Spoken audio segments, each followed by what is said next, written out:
This is Jayashree, CWC Wellness Champion for nearly 3 years. Let me introduce first speaker. Dr. Padmashri Srinivas specializes in lifestyle and obesity medicine. Thank you so much, Jayashree. Good evening, everybody. I am very excited to be talking to all of you today about food and mood in women. It's a very relevant topic, can't be more relevant with a pandemic like depression raging within a pandemic like COVID. So when Som approached me for this opportunity to talk about this, I was very excited, and thank you for this opportunity, CWC and Som. Without much ado, just briefly about myself, I am a hospitalist and I'm triple boarded. As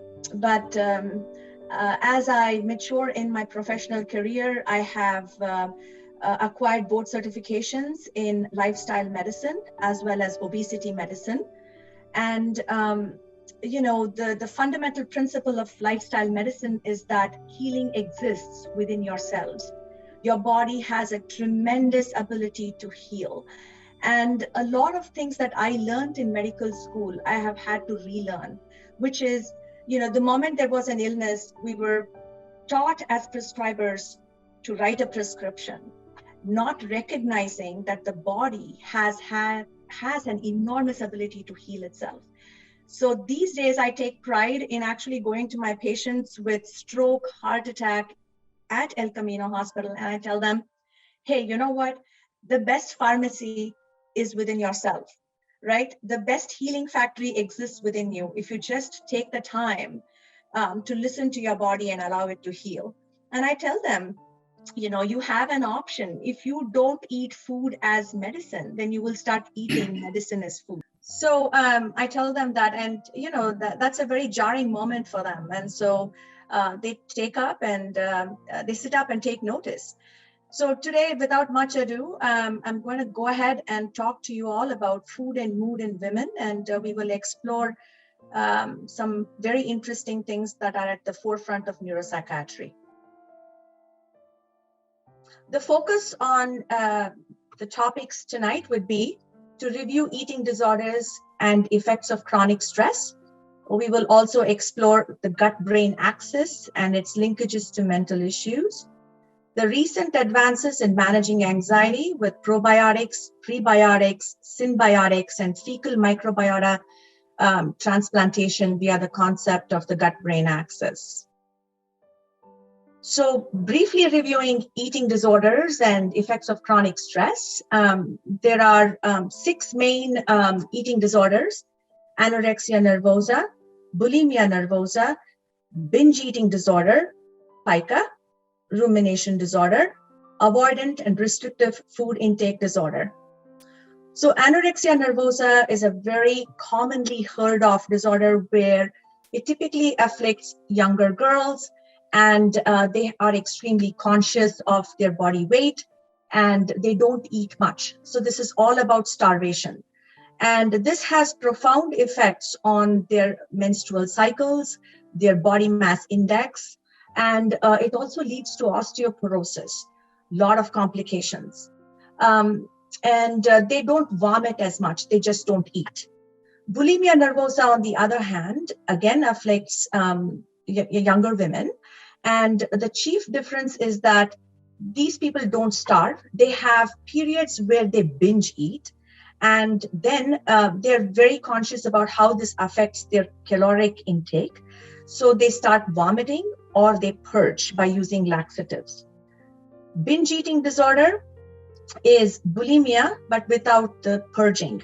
So they just go on eating and they don't even listen to their body's signals of being full. Chief difference again, there is no purging. Pica is where patients start eating inappropriate things like soil, like cotton, like clothes, and just things that they're not supposed to be eating, detergents, and they come in with food poisoning or not just food poisoning, just a lot of complications which need surgical correction in the extreme cases. And then there is rumination disorder. And this is, again, a very new disorder where patients regurgitate what they have already chewed and swallowed within 30 minutes of eating. And then they regurgitate it and re-chew that and either spit it out or swallow. This is noted to start in infancy. And if you don't correct that in infancy, it is known to actually proceed onto adolescence and adulthood. This can lead to medical emergencies in infancy. Avoidant and restrictive food intake disorder is a condition where patients are avoiding certain classes of food based on their taste or smell. And they also are very, very thin and have severe problems with their BMI and their nutritional constitutions. So the prevalence of eating disorders, it's fairly common, about 20 million women, 10 million men. So you can see that it disproportionately affects women. 13% of youth may experience at least one eating disorder by the age of 20. So look around you, it may be your children, it may be your nephews and nieces, or just your neighborhood kid. So this is very, very common. And again, I would like to emphasize that eating disorders are more common in women. Depression and anxiety. So depression is just an overwhelming feeling of sadness, anhedonia, where you just have no interest in anything around you. And anxiety is another manifestation of depression, where patients are just hypersensitive. They're just stressed all the time. So they're just two faces of the same coin. And a really,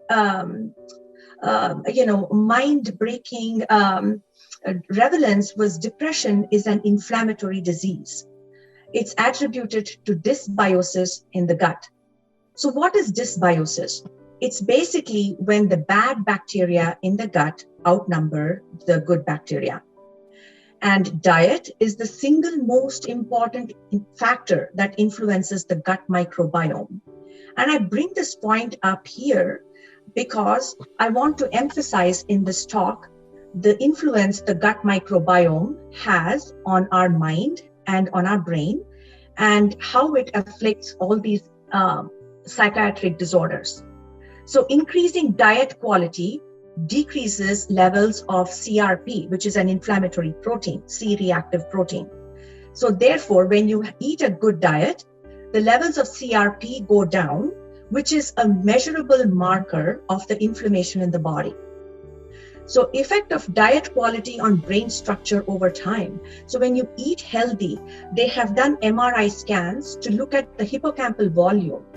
And the hippocampal volume is naturally decreases with age. And when you eat a healthy diet, it's known to actually increase the hippocampal volume. So that's something very profound. Eating a healthy diet will actually promote a healthy brain. And depression, again, like eating disorders, is more common in women, about 2:1 ratio. Briefly talking about how COVID has affected depression numbers in the United States.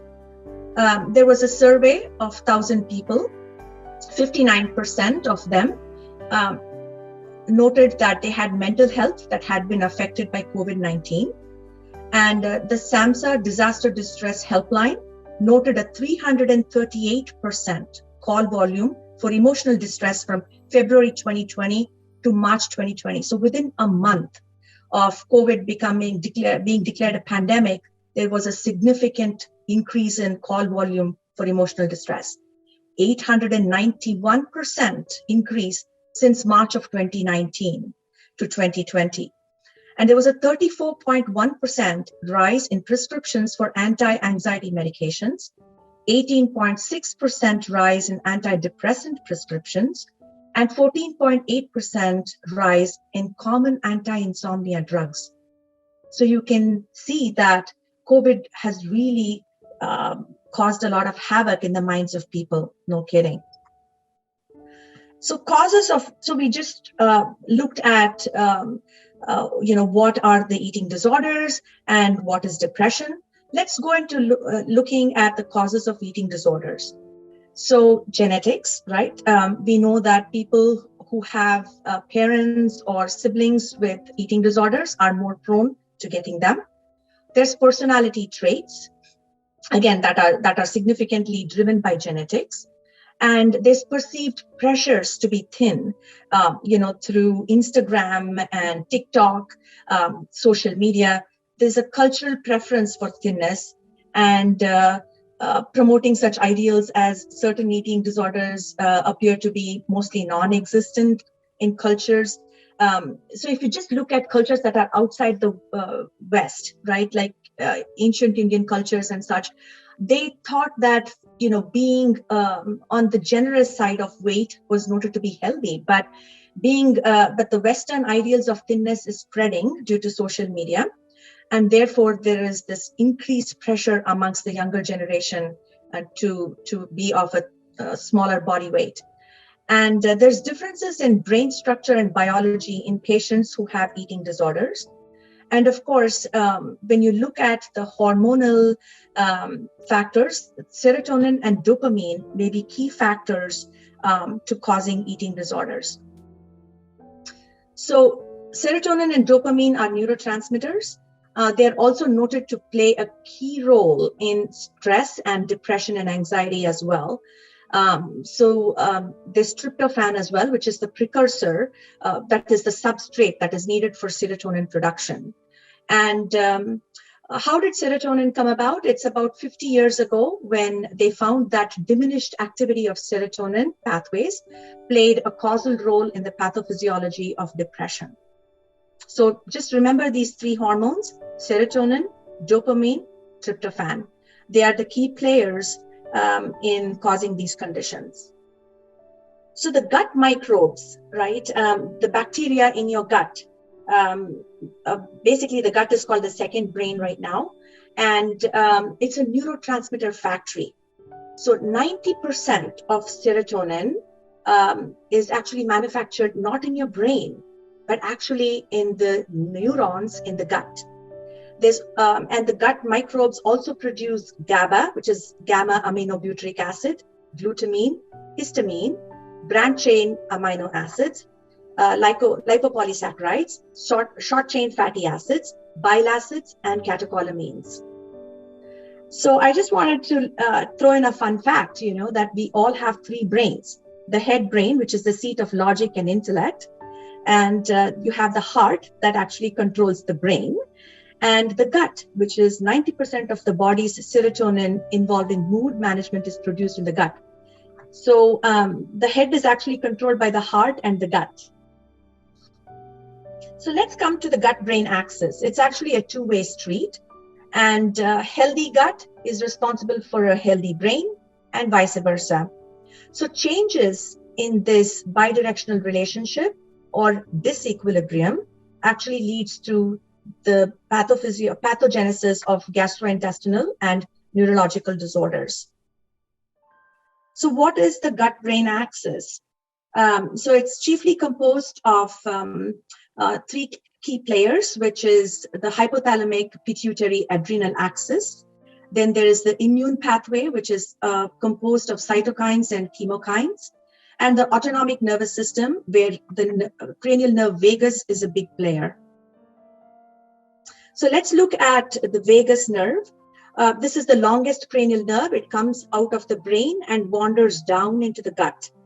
And the autonomic nervous system is made up of two arms, which is the sympathetic and the parasympathetic arms. So the sympathetic arm actually makes your heart rate go up. It makes you have cramping in your stomach, makes you sweat, whereas the parasympathetic system actually slows down your heart, slows down your breathing, and then it actually leads to constipation and things like that. So the vagus nerve actually has a significant effect on the function of your gut. Then we go on to looking at the hypothalamo-pituitary adrenal axis. And in this, cortisol. So if you look at the brain, there are two primary centers in the brain, which is the hypothalamus and the pituitary. So the hypothalamus is the master control organ, and it controls the pituitary, which is the chief endocrine factory in the body. So the hypothalamus controls the pituitary through the cortisol releasing factor, and the pituitary controls the adrenals through the ACTH hormone. And the adrenals are the ones that release the cortisol. So when you are stressed, what happens is that there is an increased cortisol level that is produced by the adrenal gland, and that leads to an increase in the gut permeability. So that causes a leaky gut. What this means is basically that the integrity of the cell lining in the gut is lost. So when that is lost because of cortisol, it drives a pro-inflammatory state. That is evidenced by increased levels of circulating TNF, tumor necrosis factor alpha, interferon gamma, and interleukin 6. These are the chemicals through which the inflammatory processes or the cascades in the body's metabolism occur. So interleukin 6 activates the HPA axis and downregulates glucocorticoid receptors, removing the negative feedback loop. So actually the body goes into a hypersensitive HPA axis, which is noted in patients with depression and anxiety. So if you talk to a patient with stress and anxiety, they just can't control their anxiety. Their heart keeps racing, and they have diarrhea, they have a lot of cramping in their stomach. So you can just bring this picture into your mind when you hear of such a condition. The other chief factors are your neuroimmunoendocrine mediators, and basically serotonin, acetylcholine, and dopamine, and the short chain fatty acids are the key players.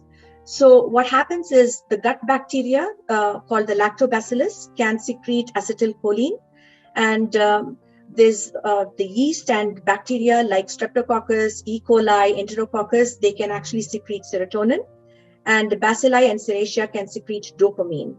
And the bifidobacterium can actually increase brain-derived neurotrophin factor. BDNF is a very, very important factor for the survival of neurons in the brain.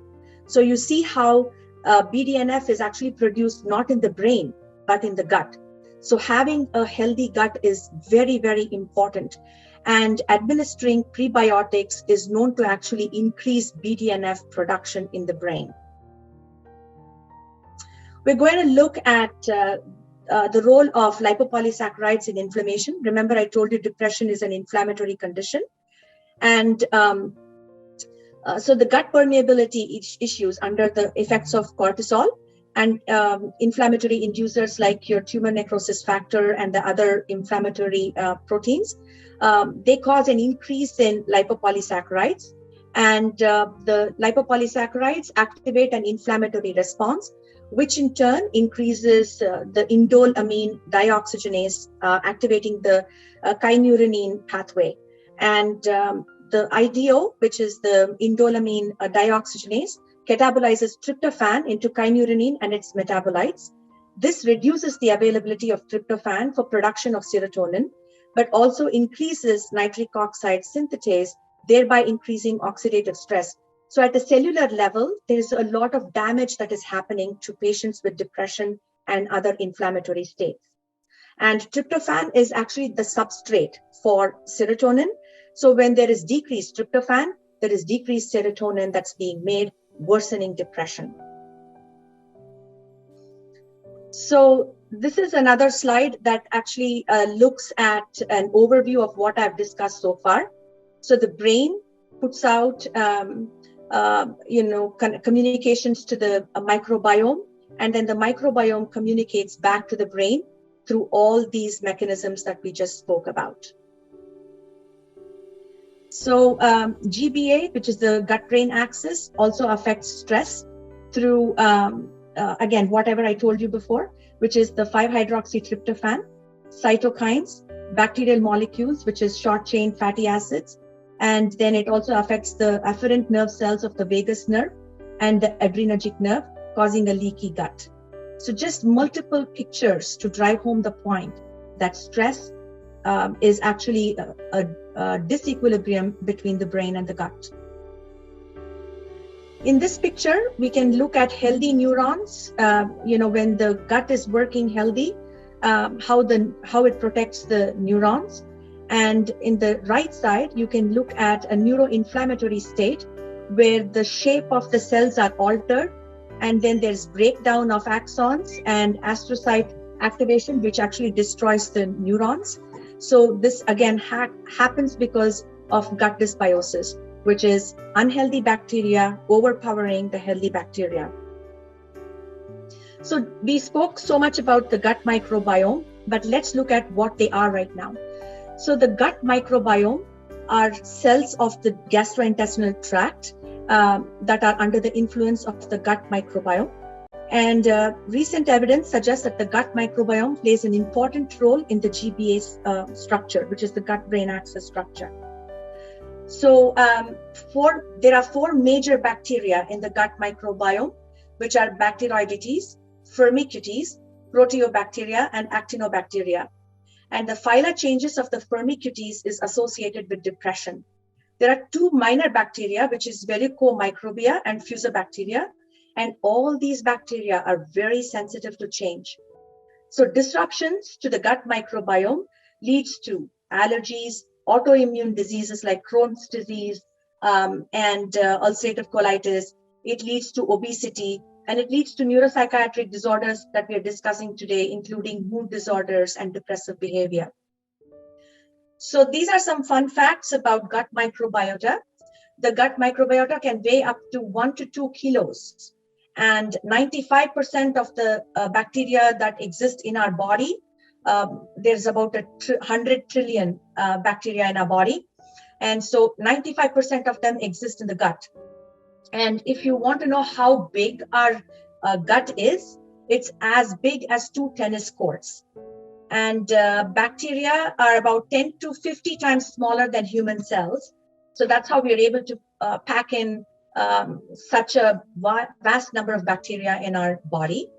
And in our body, microbes outnumber human cells by about 10:1. And laid end to end, our body's bacteria would circle the earth about 2.5 times.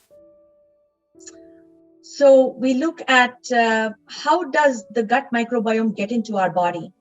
So this happens primarily during vaginal birth. So the offspring's microbial signature is actually done during vaginal birth. And gut microbiome is central to the development and maturation of the human central nervous system and enteric nervous system in early postnatal weeks. So enteric nervous system is the nerves that exist in our gut. So both of these are developed in the first few weeks after our birth. And the foundation is laid by the mother's vaginal microbiome. And why I say this is important is that in today's world, when we go in to deliver babies, mothers are often given antibiotics because of GBS bacteria. And this is known to actually affect a lot of neonates and the mood disorders that come up in children. So something to think about as we advance our knowledge in gut microbiome and the GBA axis. Are we doing things right? And so the interaction between the GI mucosal lining and the gut microbiome lead to the fine-tuning of the developing immune system, and they're responsible for mood and behavior from childhood through adulthood. So external factors that influence gut bacteria, primarily it's diet. And the other things that are commonly used these days without any thought is antibiotics, bacterial and viral infections, and harsh chemicals and disinfectants. Chiefly, there are some soaps that claim to be antibacterial, and the cleaners that you use in your house, the disinfectants. Please give it a second look, because they could be affecting the gut flora in your intestines and thereby altering your mood and your stress levels. So GBA and psychotherapeutics, we're going to look at some treatment options. There's the healthy diet, of course, like I mentioned, nothing to beat that. And, we can also consider prebiotics, probiotics, postbiotics, and symbiotics, and fecal microbiota transplant. So other than antidepressants, we are also looking at prebiotics. What are prebiotics? They are the food for the bacteria in our gut. So these the bacteria in our gut actually need a lot of fiber. So prebiotics are like your turnips, your sweet potatoes, and vegetables with a lot of roots and tubers.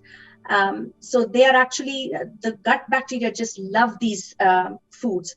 So try to incorporate them in your diet, because when you feed the bacteria good food, these healthy bacteria multiply, and therefore they're able to influence our brains in a healthier way.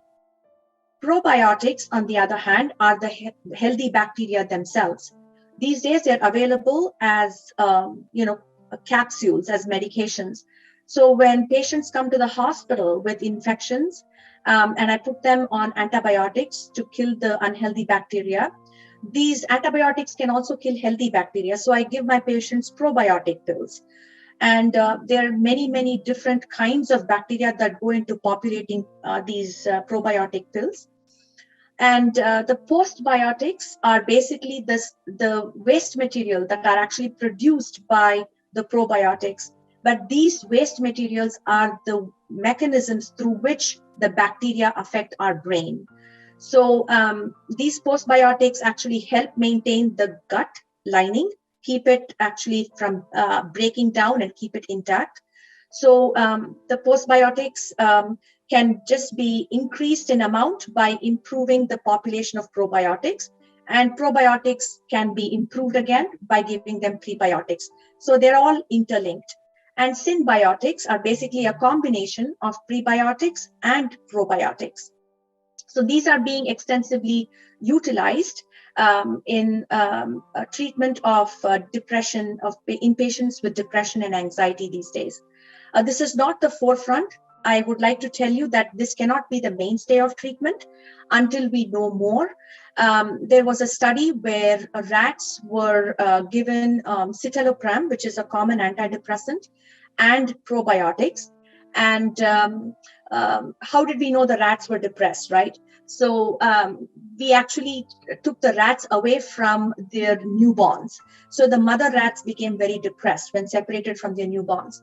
So in such rats who we feel are depressed, we gave them citalopram and we gave them probiotics, and they had a significant mood improvement.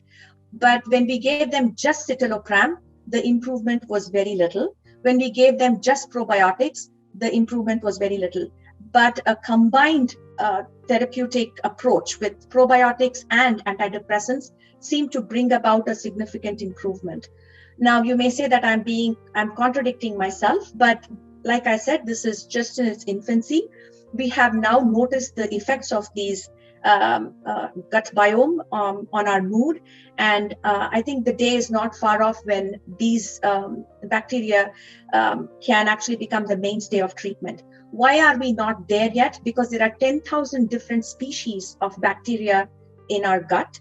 And each bacteria has a significant effect. Remember, I can go back to the slide where I spoke about 4 different bacteria, 4 major bacteria and 2 minor bacteria that have an influence on our mood.